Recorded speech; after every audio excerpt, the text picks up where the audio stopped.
Panel में बैठी है प्रियंका जी, इन्होंने तो आपके पैनल पे ही सवाल और प्रश्न चिन्ह उठा दिया जातिवाद के ऊपर में। ये वो लोग हैं जो सूडो सेक्युलर ग्रुप से जुड़कर आते हैं और आजादी की मांग करते हैं और टुकड़े की राह देखते हैं और देश में 80 को बांटते हैं और 20 को साधते हैं। इनको सनातन का अगर ज्ञान नहीं है तो जो यदुवंशी से ये बात करते हैं, उस यदुवंशी के गीता 4 अध्याय 4 श्लोक 13 में क्या लिखा है? सतुर्वर्णम मया सृष्टम गुण करना विभागशय, मतलब कि there is no caste system and there is only class system. और ये बात कहां आ रही है? अम्बेडकर राइट की सोच को रखने वाले लोग को अगर मैं गिना दूं तो डॉक्टर बी आर अम्बेडकर ने कहा है, particular attention has to be fact to the fact that this the Varna system was essentially a class system in which individuals when qualified could change their class and therefore classes did change their personal. Dr. B.R. Ambedkar, quote and unquote.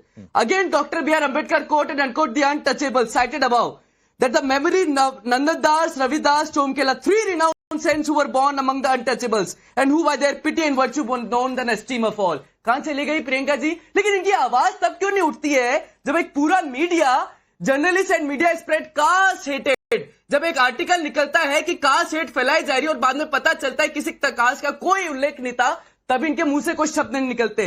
इनके मुंह से तब शब्द नहीं निकलते जब एक मुसलमान कम्युनिटी से आने वाला दलित का बलात्कार कर देता है। Muslim Babar in Moradabad refuse to give hair cut to Dalit. Muslim man mercilessly beat up Dalit man for opposing molestation of her sister. Muslim attack Hindu family force to sell their house. अन्य केसेस है, तब इनके मुंह से ये बातें नहीं निकलेगी। राकेश जी, उत्तर प्रदेश एसपी लीडर शाहीन बेगम, इन्होंने एक दलित कम्युनिटी के व्यक्ति से माफी मंगवाई और पैर छुआ है, तब कहां चली गई थी इनकी? नहीं, मैं इसमें एक और ऐड दे देता हूं, प्रियंका जी इस पर जवाब भी देना चाहते हैं, इसमें एक और ऐड कर देता हूं अमितोष पारिक। लेकिन स्वामी प्रियंका जी, आपको याद होगा, इस सवाल को लेकर मैं अशोक यादव के पास जाऊंगा आपके बोलने के बाद, कि अयोध्या में पिछड़े समाज की बेटी के साथ दुष्कर्म हुआ, आरोप किस पर लगा?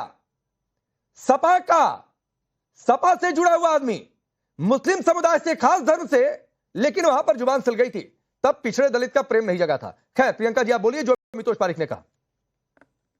अमितोष पारिक जी बाबा साहब को कोट कर रहे थे, ये देख करके बहुत अच्छा लगा। और अगर मैं बाबा साहब को कोट करना शुरू कर दूंगी तो मुझे लगता है कि पैनल छोड़ करके इन लोगों को भागना पड़ेगा।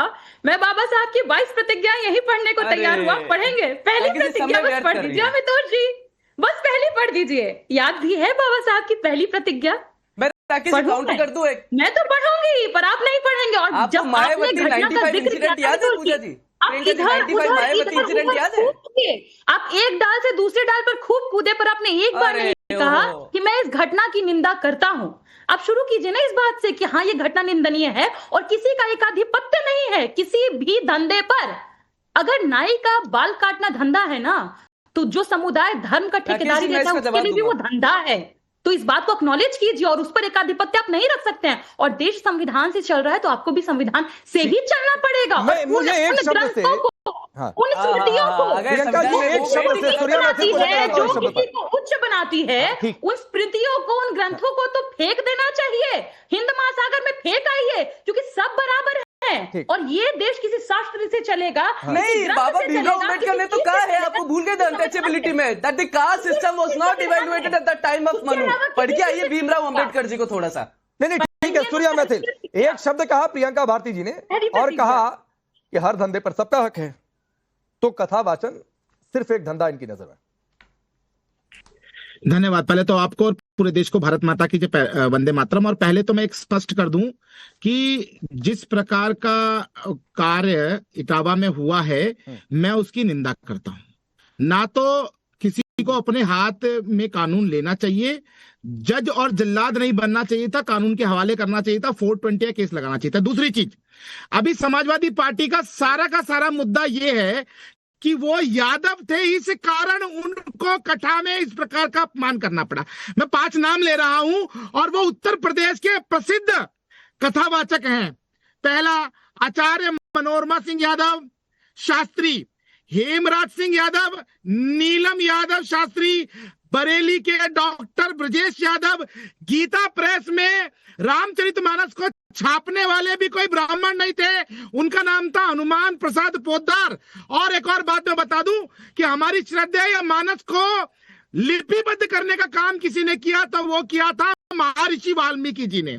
मैं नाम गिनाने पे आऊंगा। बाबा बालकनाथ जी वो भी यादव समुदाय से आते हैं, रामदेव बाबा भी यादव समुदाय से आते हैं। पहली चीज, यादव होने के कारण ये क्रिया नहीं हुई थी, ना ही प्रतिक्रिया हुई थी। दूसरी चीज, बहुत अच्छा लगा मुझे प्रियंका भारती जी पीछे भगवान बुद्ध की जो है वो तस्वीर लाके बैठी, उन्होंने भगवान बुद्ध की प्रतिज्ञाओं की बात की जो कि नकली और फैब्रिकेटेड है। लेकिन मेरे को एक कोट दिखा दीजिए लालू प्रसाद यादव का या मुलायम सिंह यादव जी का जो पीडीए की बात करते हैं, या फिर अखिलेश यादव का, जब बामियान में बुद्ध भगवान की कई हजार साल पुरानी तस्वीरें, वो जो प्रतियां थी, वो तोड़ी गई थी इन्हीं के मित्र मौलानाओं के द्वारा, तब ये किस बिल में जाके छुप गए थे? इनको गाली देने का काम केवल सनातन को है, केवल सनातन को गाली दे सकते हैं ये। नहीं, मैं एक बात थोड़ा सा दुरुस्त कर दूं। प्रियंका भारती जी ने बाबा साहब की प्रतिज्ञा की बात कही थी, भगवान बुद्ध की प्रतिज्ञा की बात नहीं कही थी। नहीं, इन्होंने बौद्ध धर्म की प्रतिज्ञा की बात की थी। अरे नहीं भाई, बाबा साहब की प्रतिज्ञा की बात, बाबा साहब की 22 प्रतिज्ञाओं की बात इन्होंने कही थी, जो मैंने सुना। मैंने गलत सुना हो तो मुझे नहीं पता। एक और चीज कोट कर रहा हूं, बाबा साहब भीमराव अंबेडकर जी ने खुद लिखा है कि हिंदुस्तान में मुसलमान जो है वो राष्ट्रभक्त नहीं हो सकता। आप विश्वास करती है? बताइए। और अगर आपको पता है कि वो किताब नहीं है, मैं आपको बाय कुरियर भेजूंगा। ठीक है, आप प्रियंका भारती 30 सेकंड में इन्हें रिप्लाई करिए, फिर मैं अशोक यादव आपके पास आऊंगा। और जितने नाम इन्होंने कथावाचकों के गिनवाए, और मैं तो कह रहा हूं रामचरितमानस को लिखा किसने, वो किस समुदाय से थे? तो संतों का समुदाय, कथावाचकों का समुदाय और जाति देखेंगे क्या? जब आप खुद ये सवाल उठाते हैं कि रामचरितमानस किन्होंने लिखा, अरे आप खुद जाति तलाश रहे हैं। ये बताइए, जो नाम मैंने लिए क्या वो कथावाचक नहीं है?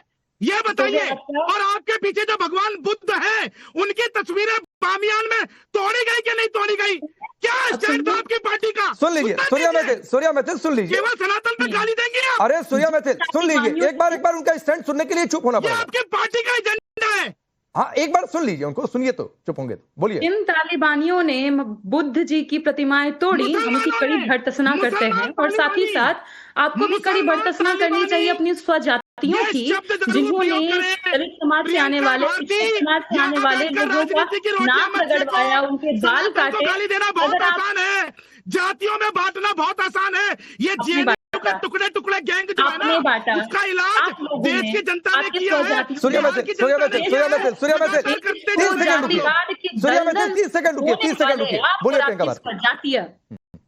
जातिवाद की दलदल में ढकेला, हमें नाले तक सीमित किया, तालाब तक हमसे छीन लिया, पीने का पानी छीन लिया, और हमारे घोड़े पर चढ़ने से भी जिनको दिक्कत होती है वो बात करते हैं सनातन की।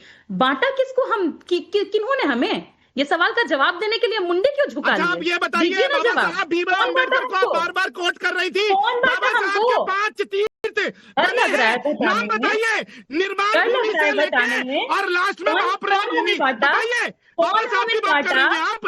अरे भाई, आप लोगों को तो इतनी नफरत हुई कि दलितों की बस्तियां भी एक दिशा में बसाए कि हवा में छूकर आप तक ना पहुंच जाए।